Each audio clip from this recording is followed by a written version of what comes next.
All right, welcome. Pro Football Doc Sports Injury Central podcast. We're still live from the war room here.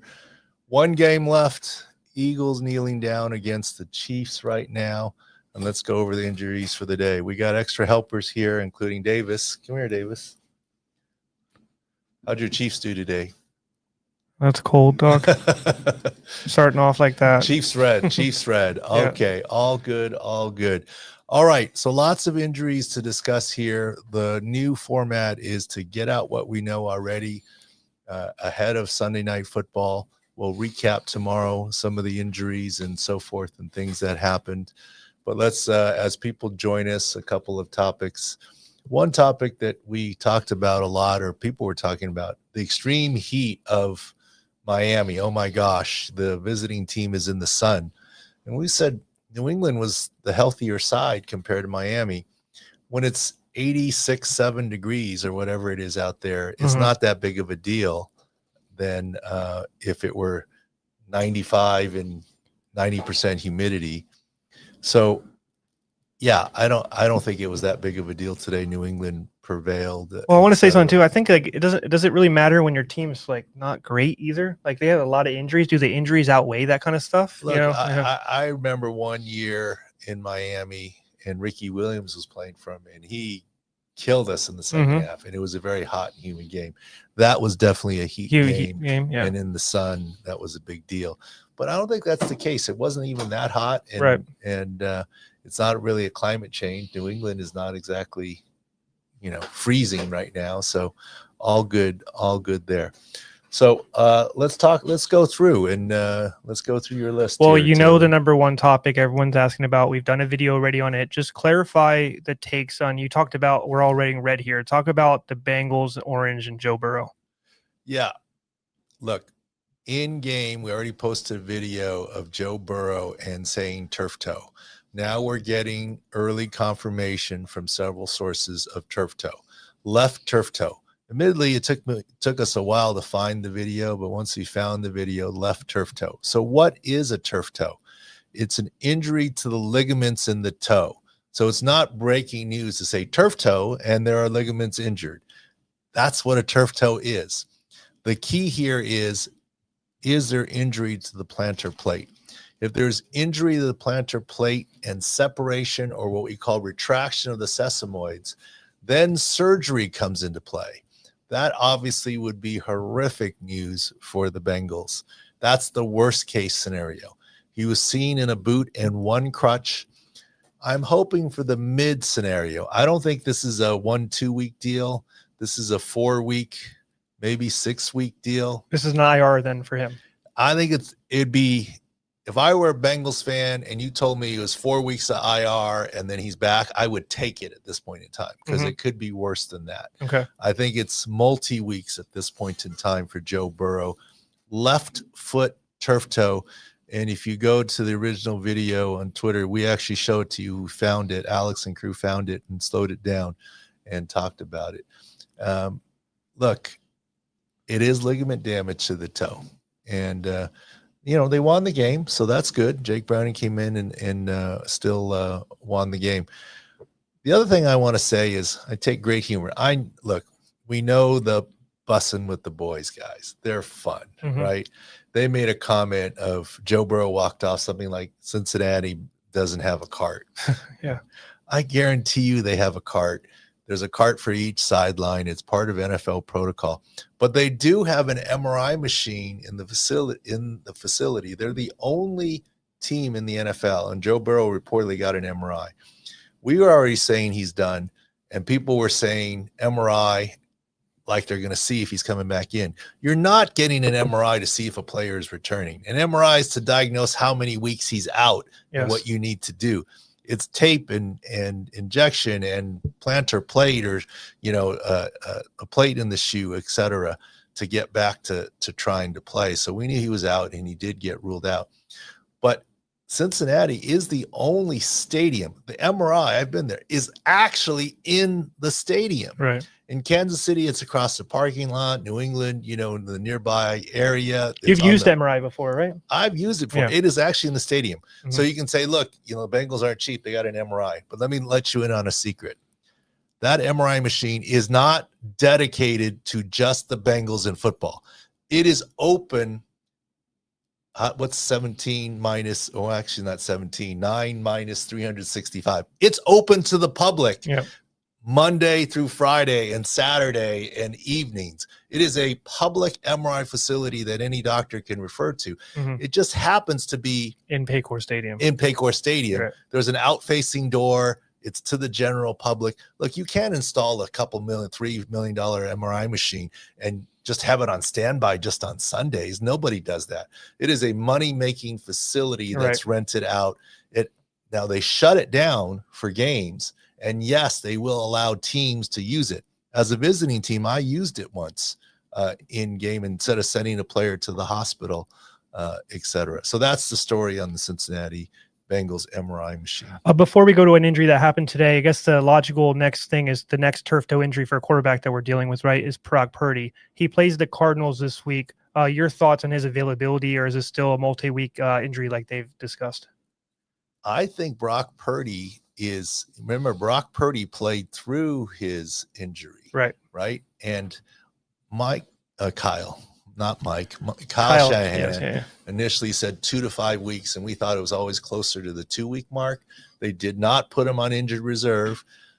And now there are reports out of Fox that Jay Glazer, et cetera, it's 1 to 3 weeks. We always said, he was missing this week for sure.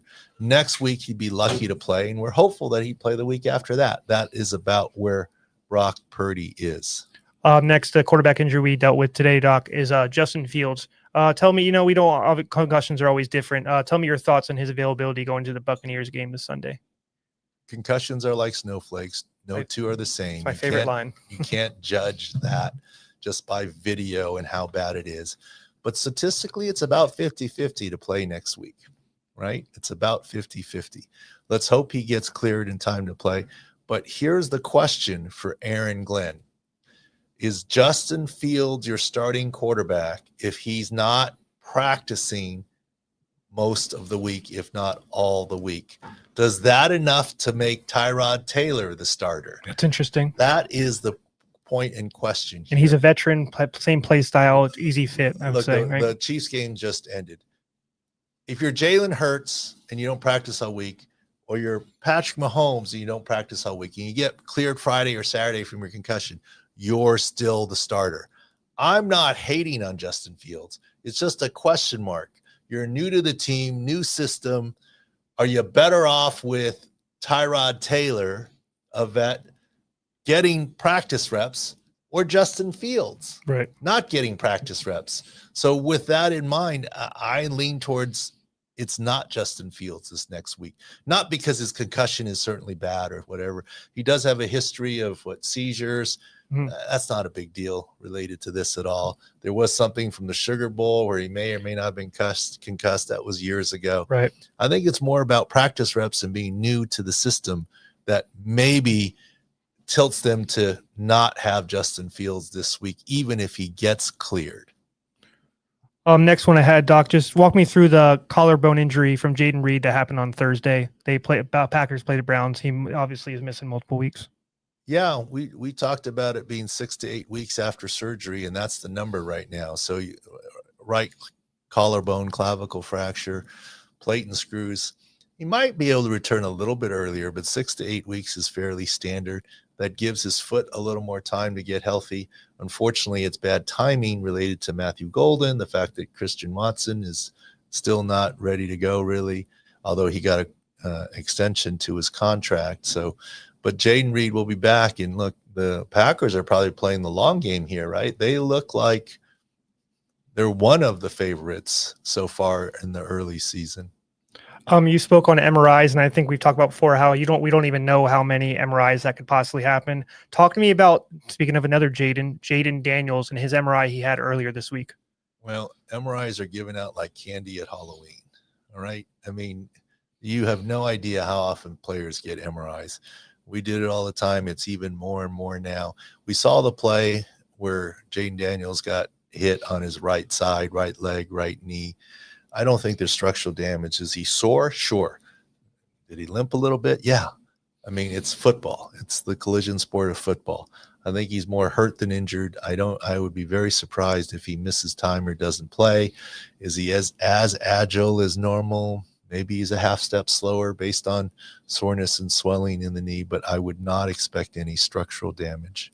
So we're going to talk about a little bit about the Thursday game. We had a lot of defensive injuries on the Dolphins and Bills, specifically the secondary. Real quick, before we talk a little about that, are you worried at all about Josh Allen's nose? Well, I mean, his new wife is probably worried about his nose. And Haley Steinfeld, yeah. No, I'm just joking. Look, my son who's here, Davis, how many bloody noses do you get? All the time.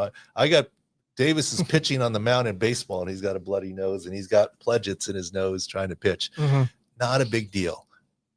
Josh Allen had to get a concussion check, or at least screen. That's part of the NFL rules. If there's blood, you get that. Cleared that, returned to the game.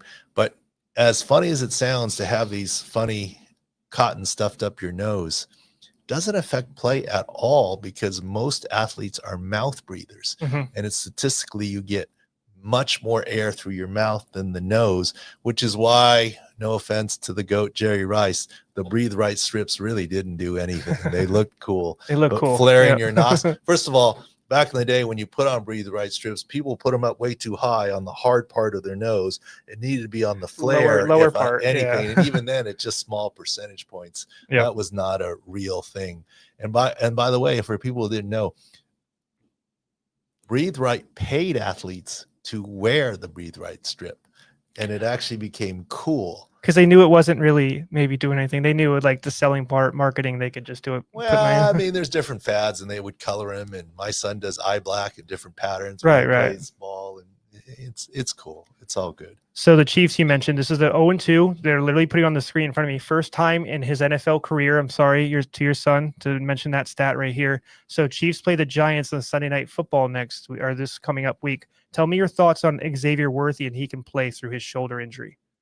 I think he's close. That's what we talked about after the Friday game in Brazil, that can play with a harness. Obviously, he's sorely needed with no Rashee Rice right now either. And I'm glad that Fox is saying 0-2 for the first time. I saw some other chatter. It's the first time Patrick Mahomes will have lost 3 games ever, right? In a row, because of the Super Bowl. Yeah. Sort of. Huge gap in there. Yeah. I saw that too as well. Yeah. Real quick, number one of the top corners in the league, Doc, Patrick Surtain, left the game a little bit with an ankle. Tell me your thoughts and how he did return to the game eventually. He didn't look 100%, but he returned to the game, so that's a good sign. He's another one who's probably going to get an MRI, just because, even though he returned to the game, just to look for structural damage. But I would expect Surtain to continue. We'll have his 6 score lowered a little bit. Maybe it's high 80s, low 90s. I mean, he's defensive player of the year kind of guy, excellent player, but slight notch downgrade as he recovers from his left ankle sprain. Club of clusters I wanted to mention to you, Doc. Bears, Jalen Johnson and TJ Edwards had soft tissue injuries coming into the game. Both re-aggravated it. On top of Kyler Gordon with his soft tissue. They're going to play the Cowboys next week. That's a huge cluster injury for the defense for the Bears. Ravens, Marlon Humphrey, Kyle Van Noy, and Joe Alexander all got hurt or didn't play today. That's top 2 corners for the Ravens. That's huge cluster injury. We'll go into that. They're playing the Detroit Lions on Monday Night Football. So that's a big, Amon St. Brown, et cetera. I mean, Amon-Ra St. Brown this week was one of our easy prop hits, right? Yes, absolutely. Based on the Bears defense.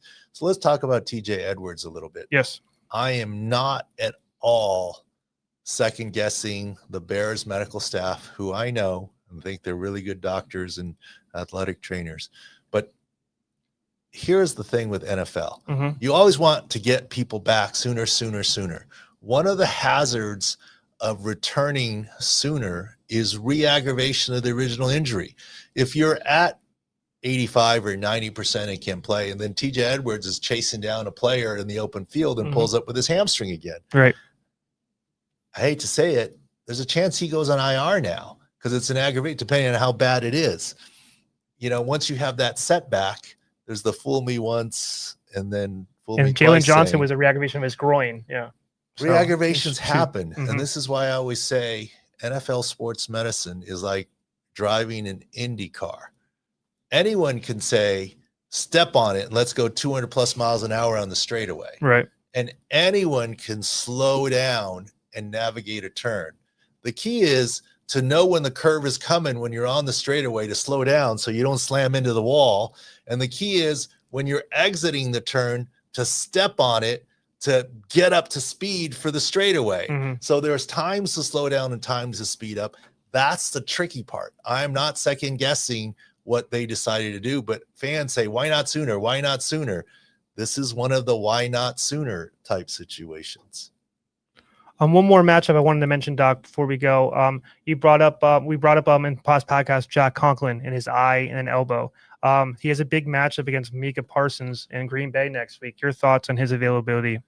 Jack Conklin has always made the call. We don't know what his eye injury is, right? And so until we know what it is, it's hard to say. So I can't doubt him. He almost always plays. And I think elbow too. He has an elbow injury elbow too. as well as the eye. Yeah. But he's been on the elbow before. And Yep.